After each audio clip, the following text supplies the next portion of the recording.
ডিসেম্বরের ঘোষণা হতে পারে ত্রয়োদশ জাতীয় সংসদ নির্বাচনের তফসিল। এরই মধ্যে দেশ জুড়ে বইছে নির্বাচনের হাওয়া। সব মিলিয়ে ব্যস্ততা বেড়েছে রাজনৈতিক দলগুলোর। তবে এখনো অনিশ্চিত জুলাই সনদের ভবিষ্যৎ। রাজনৈতিক দলগুলো যেসব বিষয়ে একমত হয়েছে সেগুলো বাস্তবায়ন না হলে মুখোমুখি অবস্থানে চলে যেতে পারে রাজনৈতিক দলগুলো। বর্তমান পরিস্থিতি নিয়ন্ত্রণের বাইরে না গেলে ফেব্রুয়ারির নির্বাচন পিছিয়ে যাওয়ার কোনো সম্ভাবনা নেই বলেছেন রাজনৈতিক বিশ্লেষকরা। পরিস্থিতি নিয়ন্ত্রণের বাইরে গেলে নির্বাচনের প্রভাব পড়তে পারে বলে মনে করেন তারা।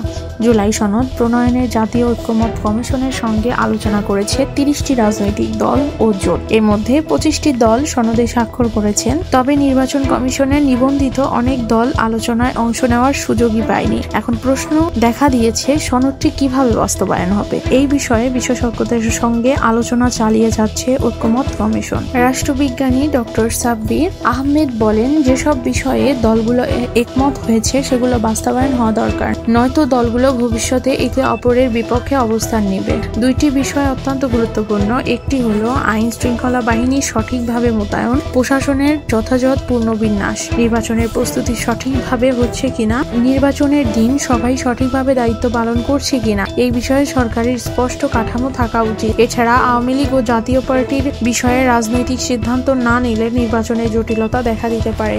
ঢাকা বিশ্ববিদ্যালয়ের উন্নয়ন অধ্যয়ন বিভাগের অধ্যাপক আসিফ মাহমুদ সোহান বলেন, জুলাই সনদ বাস্তবায়ন কিভাবে হবে এই বিষয়গুলো নিয়ে এখনো মতৈক্য পৌঁছাতে পারেনি কমিশন। যদিও দ্রুত মতৈক্য না পৌঁছানো হয় তবে এখানে ভাঙা করার সম্ভাবনা খুবই বেশি। তিনি আরো বলেন, জামাতে ইসলাম বলেছেন তাদের দাবিগুলো না মানা হলে তারা নির্বাচনে অংশগ্রহণের ব্যাপারে পূর্ণ বিবেচনা করবে। এই অবস্থান কতদূর পর্যন্ত তারা নিতে পারে সেটি জামায়াতের সিদ্ধান্ত। তবে পরিস্থিতি নিয়ন্ত্রণের বাইরে না গেলে নির্বাচন পিছানোর কোনো সুযোগ নেই বলে মনে করেন এই দুইজন বিশ্লেষক। একই সঙ্গে আওয়ামী লীগ ও জাতীয় পার্টির বিষয়ে সরকারের অবস্থান পরিষ্কার করার ও তাগিদ দিয়েছেন তারা।